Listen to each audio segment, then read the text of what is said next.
Good morning friends, welcome to my channel अनोखी मोहब्बत। और आप देख रहे हैं डेस्टिनी।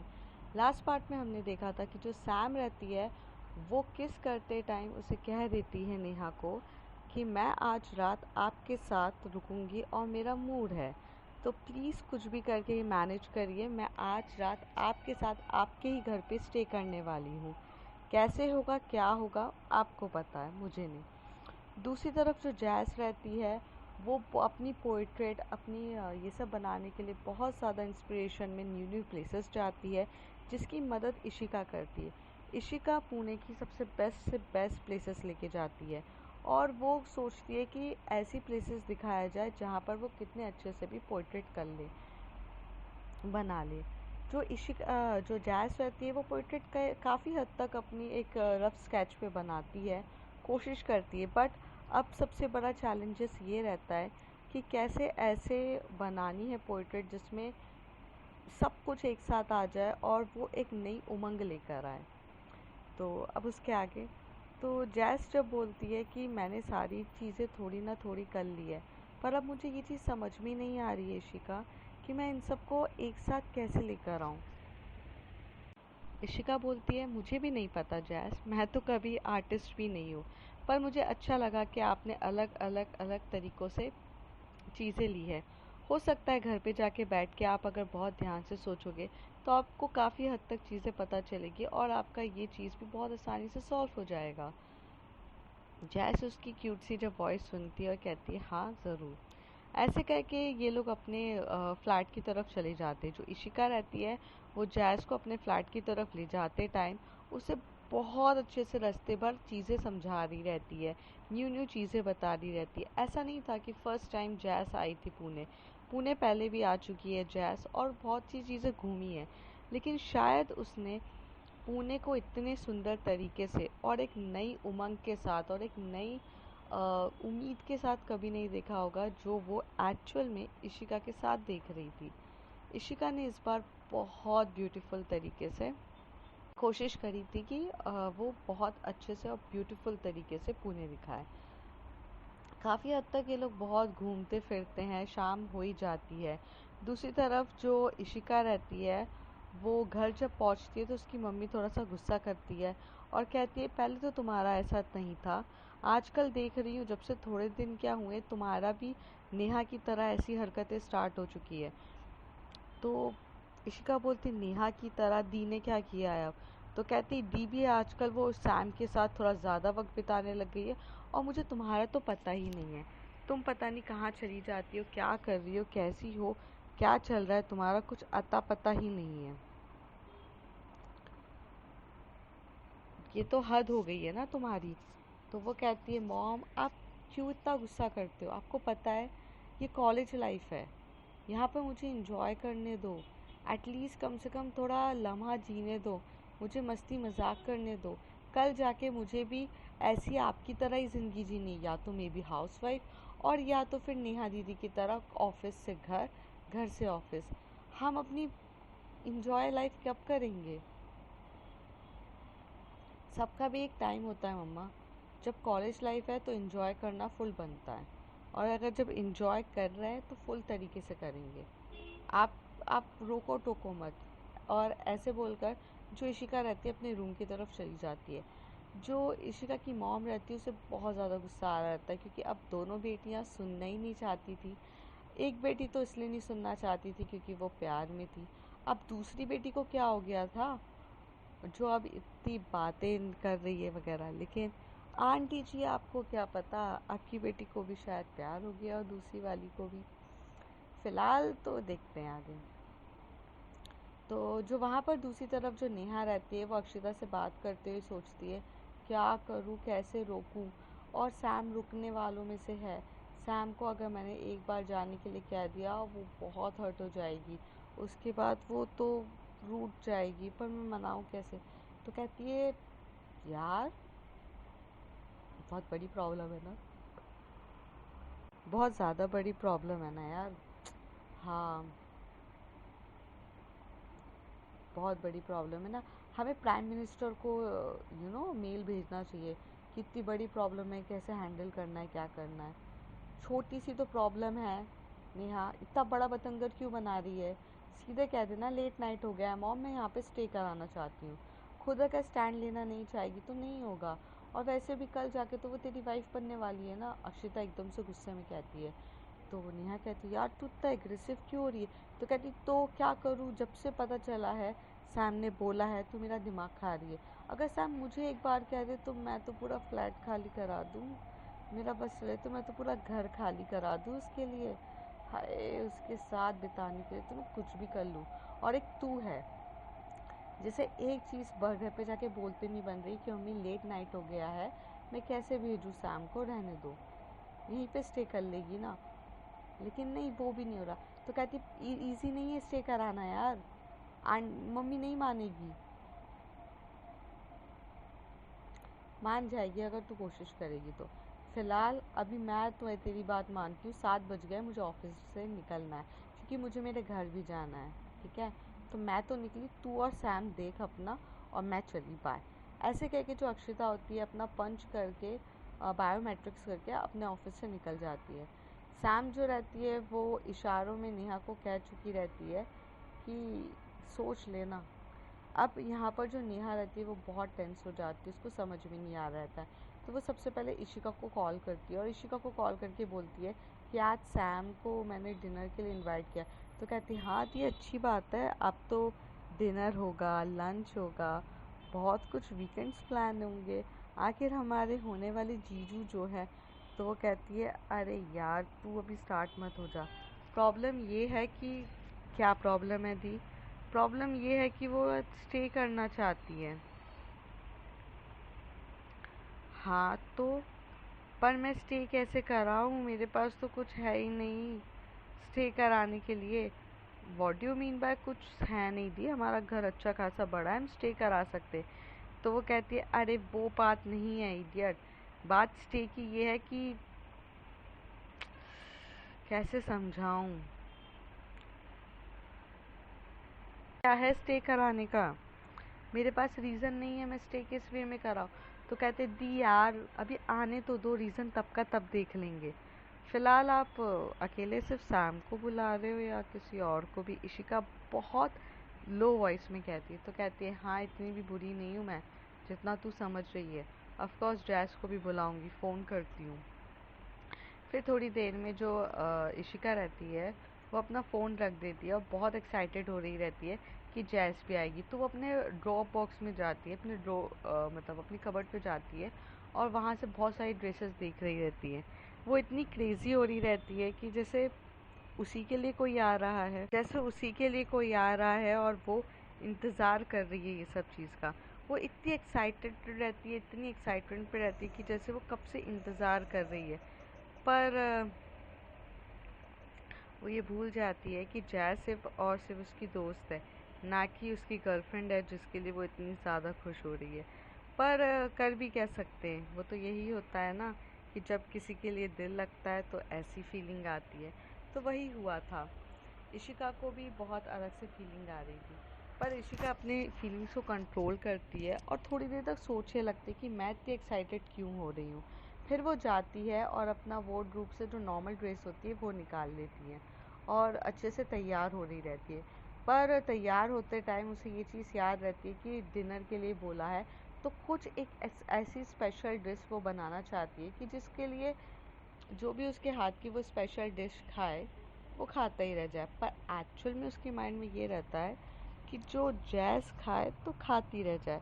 पर वो जैज़ के लिए अकेले बना तो सकती नहीं थी, इसलिए वो किचन में जाती है और डिनर बनाने में अपनी मम्मी की हेल्प करते करते एक एक स्वीट जो रहता है वो भी बनाती है। तो जब उसकी मम्मी वो देख रही रहती है कि ये अलग से एक स्वीट बना रही है तो उसकी मॉम पूछती है कि ये स्वीट का क्या लेना देना जब मैंने ऑलरेडी खीर बनाई है। तो कहती है मॉम खीर तो सभी खाते हैं ना, ये स्वीट मैंने यूट्यूब से देख के बनाई है और थोड़ी ज़्यादा अच्छी है, थोड़ी नहीं काफ़ी ज़्यादा अच्छी है और मुझे अच्छा लगता है ऐसी डिश देखने के लिए। तो मम्मा एक्सपेरिमेंट भी है, लोग खाएंगे, तारीफ़ करेंगे, पता भी चल जाएगा ना, ऐसे बनाती हूँ तो आपको तो फिर पसंद भी नहीं आता। तो कहती है वो बात नहीं है, पता चला कि तुम्हारी तारीफ़ के बदले तुम्हारी बुराई ना हो जाए, ऐसा ना हो जाए। तो कहते नहीं मम्मा, इतना बुरा भी नहीं बनाती हूँ मैं, जो आप ऐसे सोच रहे हो, ऐसे बिल्कुल ना सोचो। और ऐसे कह के वो पूरा कॉन्सेंट्रेट से यूट्यूब पे चैनल पे देखते देखते बहुत प्यारी डिश बना रही रहती है। दूसरी तरफ जो नेहा रहती है कि वो भी घर जल्दी आ जाती है। तो और उसने इनवाइट ऑलरेडी जैस और जैस और सैम को कर दिया रहता है। तो वहाँ जब जो सैम रहती है वो भी फटाफट जाती है और फ्रेश होती है। सबसे पहले वो बात लेती है क्योंकि उसे बहुत सुंदर दिखना रहता है, और जैसे कि उसका सिर्फ ये मोटिव नहीं रहता है बात लेने का कि उसे डिनर के लिए जाना है। उसके मन में तो लड्डू फूट रहे रहते क्योंकि उसने सारी प्लानिंग करवाई रहती है। तो जैस जब उसको इस रूप में आते से ही देखती है, बात लेते हुए तैयार होते हुए बोलती है तो वो कहते कि इस टाइम बात लेना कुछ ज़रूरी था। तो बोलती हाँ यार, ऑफ कोर्स हम जा रहे हैं तो थोड़ा फ्रेश होके जाना चाहिए ना। तो कहती है ऐसे तो मुझे भी बात लेना चाहिए था। तो कहती तुझे करना है क्या कुछ? तो कहती व्हाट डू यू मीन? वो कहती नथिंग। चल वो सुनना, गिफ्ट्स हमने इतने सारे रखे थे वो सारे पैक करा ले। हाँ पैक किए हुए हैं ना? तो कहती हाँ हाँ, वो वहाँ पर निकाल के रखे हैं मैंने, उसे रख लेते हैं। तो ये लोग पूरे जो गिफ्ट्स रहते हैं वो सारे पैक करे, जो मतलब सबके लिए अलग अलग गिफ्ट्स दिए रहते हैं, पैक्ड गिफ्ट, वो एक बैग में रखते और वो फिर कैब बुक करके चले जाते। जैसे कैब बुक करके रिंग रिंग बैल बजती है तो सबसे ज़्यादा एक्साइटेड इशिका होती है खोलने के लिए, लेकिन वो अपनी फीलिंग्स को कंट्रोल करती है क्योंकि उसके सामने उसकी मॉम प्लस उसकी सिस्टर खड़ी रहती हैं। तो वो चाहकर भी इतनी एक्साइटमेंट में खोल नहीं सकती थी। तो वो जाती है धीरे से, दीदी को बोलती है जाओ गेट खोलो। तो कहती है यार मैं खोलूँ? तो दी बोलती कि यहाँ हमने अलग से सर्वेंट बना कर नहीं रखे हैं दी, तो आप जाओ और खोलो, इशिका कहती है। तभी कहती है हाँ यार, लेकिन मैं सोची थी मॉम खोलेंगी। तो कहती मॉम आपको सर्वेंट दिख रही है क्या? तो वो कहती नहीं, मैंने कब ऐसे बोला? तो कहती तो वो क्यों खोलेंगी, जाओ जल्दी आप खोलो। और ऐसे जाकर जो नेहा रहती है वो थोड़ा डर डर के जाकर धीरे से गेट खोलती है।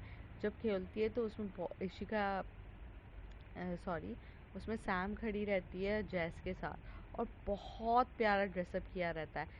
सैम यूजुअली वेस्टर्न ड्रेस पहनती है, लेकिन जब वो अपने ससुराल आ रही है, मतलब घर आ रही रहती है, तो वो ट्रेडिशनल ड्रेस प्रेफर करती है। शायद ट्रेडिशनल ड्रेस में उसको आज तक किसी ने देखा नहीं होगा, लेकिन वो एक बहुत प्यारी सी सलवार सूट वेयर करती है जो थोड़ा सा पटियाला टाइप रहता है, पर वो काफ़ी अच्छा सूट वेयर करके आती है।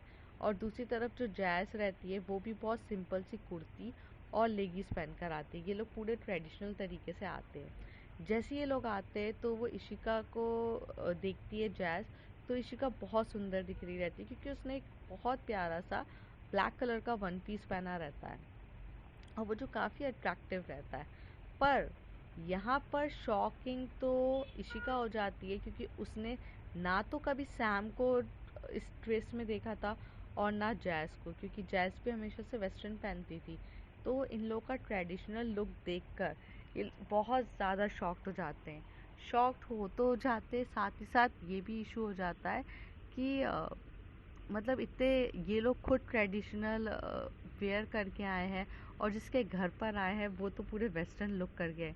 तो जब सैम की मॉम इशिका और नेहा की तरफ देखती है और कहती है कि तुम्हें कुछ सीखना चाहिए था, तुम लोग यहाँ पे पूरे वेस्टर्न कपड़े पहन के कर रहे हो, ये देखो ये लोग कितने संस्कारी हैं, अपने घर की वैल्यू को समझ के ऐसे नॉर्मल कपड़े पहन के आए हैं, और तुम लोगों को दिखता नहीं है, तुम लोग को चेंज करते नहीं बना क्या? ये बातें जब नेहा सुनती है तो कहती है मॉम आप सैम का साइड ले रहे हो, मतलब सैम आपको पसंद आ गई ना? तो कहती है बात पसंद और नापसंद की नहीं है, बात एक्चुअल में ये है कि वो कितने ट्रेडिशनल वे में आई है, और ये बात काफ़ी ज़्यादा अच्छी है। ऐसे कहकर जो सैम रहती है वो स्माइल कर रही रहती है आंटी की तरफ, और वो भी धीरे, मतलब ये जो कन्वर्सेशन होती है वो ज़्यादा लाउड नहीं रहती है, पर धीरे धीरे ही सही, पर समझ में तो उसको भी आ रहा था। और वो ये सोची थी कि मेरी जो होने वाली सासू माँ है वो थोड़ा तो नहीं, बहुत ज़्यादा सॉफ्ट कॉर्नर तो ऑलरेडी है, बस किसी भी हाल में नरिश करने की देर है। अपने अंदर जो मतलब जो नेगेटिविटी है या फिर जो उनको गलत फहमी हो चुकी है वो रिमूव करना है। ये सोचकर वो काफ़ी ज़्यादा सोचती है। थोड़ी देर में ये लोग जो डिनर रहता है उसको डाइनिंग टेबल पे सर्व करना स्टार्ट कर देते हैं। तभी जो सैम होती है वो कहती है अंकल नहीं दिख रहे, तो कहते हैं हाँ नेहा बोलती है पापा थोड़ा लेट हो गए हैं ऑफिस से आने में, उनसे मेरी बात हुई थी, उनको थोड़ा सा टाइम लग जाएगा। उन्होंने कहा कि डिनर स्टार्ट कर दो फिर आके वो ज्वाइन करेंगे।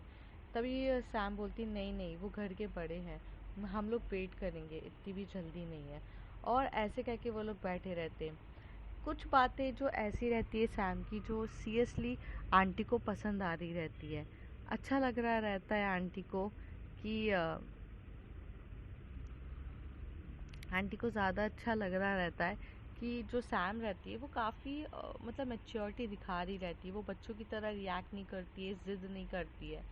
दूसरी तरफ जब ये लोग ऐसे बहुत थोड़ा वेट करते 10 से 15 मिनट पर अंकल नहीं आते, तभी जो तभी जो नेहा की मॉम रहती है वो कह देती है नेहा को कि तुम लोग टीवी वगैरह देख लो, अगर कुछ नहीं खा रहे हो तो थोड़ा मस्ती मजाक कर लो, ऐसा कोई इशू नहीं है, ये बोलती है। तभी जो सैम रहती है वो कहती है देखो टाइम तो वैसे ही जा रहा है, अच्छा है ना अंकल लेट आ रहे हैं, फिर मैं डिनर भी लेट करूँगी, फिर तुम मुझे किसी भी हालत में अब घर पे रुकवाने वाली हो। आंटी तो ज़्यादा इम्प्रेस्ड है मुझसे। अब तुमने इस प्लान सोच लिया है ना कि मुझे रात को कैसे रुकाओगी। तभी नेहा का एकदम हार्ट बीट बढ़ने लगती है, वो कहती है सैम मैंने कुछ नहीं सोचा, मैं क्या बोलूँ, मुझे कुछ समझ में नहीं आ रहा है यार। ज़रूरी है क्या, पॉसिबल नहीं हुआ तो रहने देंगे ना, ये भी कभी और कर लेंगे। हम ऑफिस से छुट्टी लेके कल पक्का चलेंगे, हम बाहर कर लेंगे, हम रूम पे बुक कर लेंगे ना, पर प्लीज़ बेबी अभी नहीं, अभी पॉसिबल नहीं है। सैम बोलती है बेबी अभी पॉसिबल है, और अपने ससुराल में करने का मज़ा ही कुछ और होता है, और मैं जो है वो यहीं करूँगी। मुझे रूम पे करना होता तो मैं आज भी लेके जा सकती थी आपको ऑफिस से छुट्टी लेकर। तो कहती है यार पर प्लीज़, पर वो कहती है नो प्लीज़ आप करो, आपकी वाइफ आई है आपके घर पे, तो अपने ससुराल में खातिरदारी तो अच्छे से ही करवाओ ना मेरी। ऐसे बोलकर वो चली जाती है इशिका के साथ बैठ के टीवी देखने। इशिका भी बैठी रहती है, सैम बैठी रहती है, जैस बैठी रहती है, और ये लोग बैठ के मूवी देख रहे रहते हैं। लेकिन दूसरी तरफ जो नेहा रहती है वो बहुत ज़्यादा टेंस हो रही रहती है, उसे समझ में नहीं आ रहा रहता है कि वो कैसे करे। काफ़ी देर हो जाती है, करीब 1 घंटा पूरा बीत जाता है। 1 घंटे के बाद जब अंकल वापस आते हैं तो अंकल बोलते हैं अरे अरे आप लोगों ने मेरा वेट क्यों किया, मैंने तो बोला था आपको स्टार्ट कर देना। अरे मेरा कोई ऐसे प्लान नहीं था, मैं बहुत ज़्यादा बिज़ी हो गया था, सॉरी सॉरी फॉर दैट। फिर वो बोलते सैम बेटा आई एम रियली सॉरी, आपको मेरी वजह से इतना वेट करना पड़ा। तभी सैम बोलती है नहीं नहीं अंकल ऐसा कुछ नहीं है, वेट तो करना ही था, आप जब तक नहीं आओगे तो कैसे चलेगा, आपका तो इंतज़ार हमें वैसे ही है। तो थोड़ी देर तक ऐसे बात चल रही रहती है। फिर उसके बाद जो रहते हैं, जो सैम के नेहा के फादर रहते हैं, वो जाते हैं अपना ड्रेस चेंज करके आते हैं, नॉर्मल फ्रेश होकर आते हैं, और फ्रेश होके आने के बाद सब डिनर टेबल पे बैठते हैं। जैसे ही डिनर टेबल पे सब बैठते तो डिनर स्टार्ट हो जाता है, फिर डिनर करने लगते हैं। तो सबसे ज़्यादा इंतज़ार इशिका को रहता है, क्योंकि उसे वो जो प्यारी सी जो जो डिश बनाई रहती है वो उसे खिलानी रहती है। और डिनर सबका स्टार्ट हो जाता है और सब बहुत अच्छे से खा रहे रहते।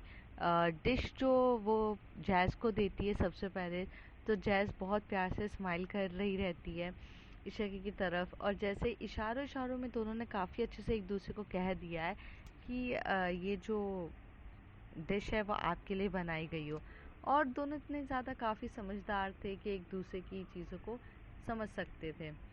पर थोड़ी देर में इनकी ये जो नोटिस है आंटी अंकल कर पाते, तभी नेहा ने ये चीज़ नोट कर ली, और नोट करते हुए उसने सैम को बोला कि इशारों में बोला उसने सैम को कि जैज़ को बोलो थोड़ा कंट्रोल करें। तो वो जैज़ की तरफ एकदम से हाथ मारते हुए कहती है कंट्रोल। तो वो कहती है ओह हाँ, और ऐसे करके वो लेती है और वो डिश जो रहती है वो सबको पास कर देती है। ये सब करने के बाद वो डिश बहुत ज़्यादा टेस्टी और अमेजिंग रहती है, जिसे खाने का मज़ा ही कुछ और रहता है। काफ़ी ज़्यादा टेस्टी डिश रहती है, भले वो यूट्यूब से बनाई रहती है। और डिश वगैरह सब कुछ जो बन जाती है इतने अच्छे से, फिर खा लेते हैं। थोड़े टाइम के बाद ऐसे ही खाना जब डिनर ख़त्म होता है, उसके बाद सब लोग उठ के जा ही रहे रहते, तो जो सैम रहती है वो अपने बैग से गिफ्ट्स निकालती है। वो कहती है, अंकल मैं भले आपके घर पे फ़र्स्ट टाइम आई हूँ, बट ये छोटा सा गिफ्ट है हमारे तरफ से, क्योंकि हमारे यहाँ जब अपने ससुराल आते हैं तो खाली हाथ नहीं जाते हैं। और ऐसे बोलकर वो गिफ्ट देती है। तो अंकल जो रहते पहले तो चुप रहते कि ये क्या बोल रही है और मैं इसको क्या जवाब दूँ, पर वो शायद जवाब देना ज़रूरी नहीं समझते हैं। आंटी को भी वो सारे गिफ्ट्स देखती है, इशिका को भी देती है, नेहा के लिए भी गिफ्ट देती है। और जब वो गिफ्ट्स रहते तो वो कहते कि ठीक है बेटा। तो अब क्या होता है कि सैम को जाने की तो इच्छा थी नहीं, और बिल्कुल भी अच्छा नहीं लग रहा रहता है। लेकिन रात के करीब 11:30 हो चुके रहते हैं। तो जो इशिका रहती है वो अपने डैड के पास जाती है और धीरे से बोलती, पापा 11:30 हो चुके हैं, इतनी रात को घर भेजना सही होगा क्या? आज हम यहाँ स्टे नहीं करा सकते क्या? देखो ना पापा, सैम बहुत स्वीट है और बहुत ज़्यादा केयरिंग नेचर की है। हम लोग ये थोड़ी ना भूल सकते हैं कि डी को उन्होंने कितने अच्छे से संभाला है मुंबई में, बहुत प्यार से हैंडल करती हैं। आज एक दिन हमारे घर पे स्टे नहीं करा सकते, देखो ना रात कितनी हो गई है। पुणे मुंबई की तरह इतना सेफ थोड़ी ना है कि आप उनको जाने दोगे। तभी जो इशिका के पापा सुनते हैं ये सारी बातें और कहते, बेटा मैं तो रोक लूँ, तेरी माँ कैसे मानेगी? तो कहती, पापा घर के बड़े आप हो ना, डिसीजन तो आप लेते हो ना, आप एक बार बोल दो।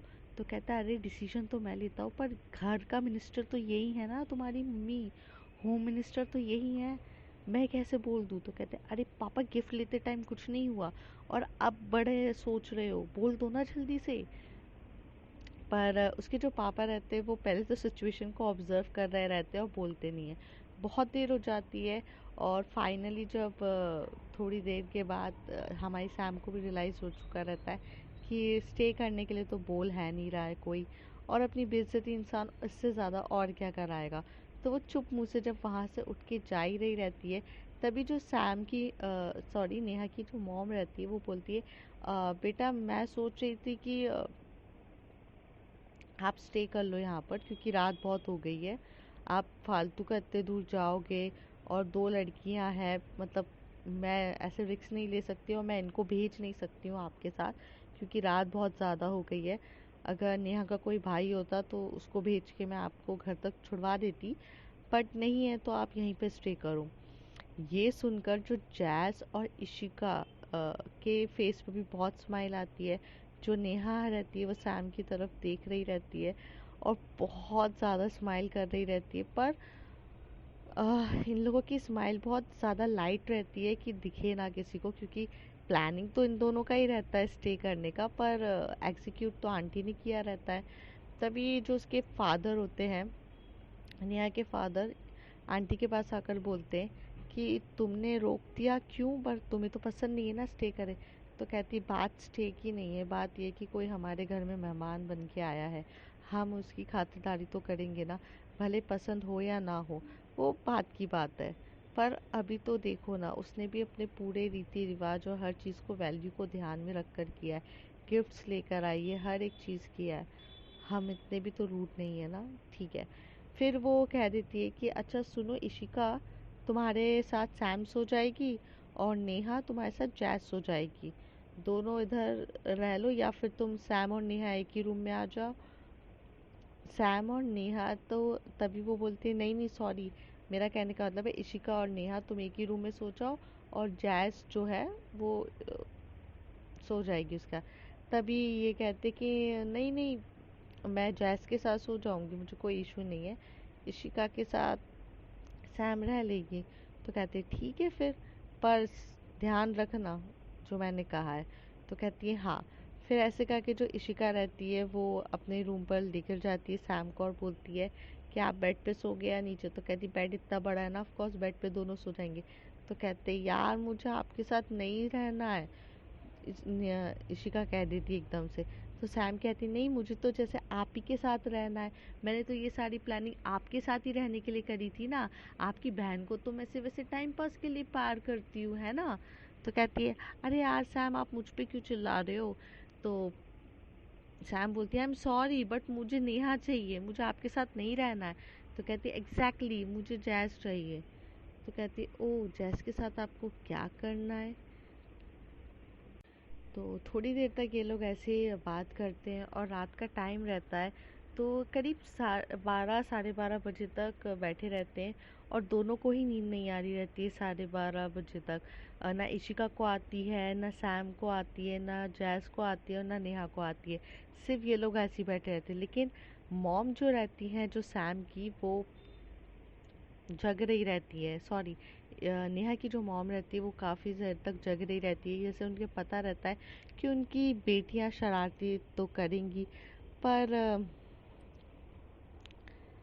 पर वो फिर भी जग रही रहती। तभी उनके जो पापा आते हैं नेहा के, और वो आंटी को लेते हुए जाते हैं और कहते कि चलो सोना भी है। जैसी ये सारी आवाज़ लोगों तक गूंजती है कि आंटी को फाइनली लेकर चले गए अंकल, तो जो नेहा है वो अपना डोर ओपन करती है देखने के लिए कि कोई है तो नहीं। उतनी देर में जो जैस है वो निकल के बोलती कि मैं जा रही हूँ शिखा के रूम में, आपको आपकी सैम मिल जाएगी। और वो वहाँ से फटाक से भागती है और बोलती है सैम जाना यार। और सैम भी यहाँ पे रूम पर चली जाती है।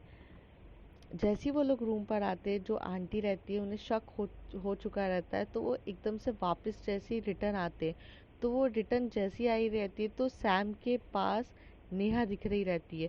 तो वो कहते हैं सैम तुम नेहा के पास क्या कर रही हो।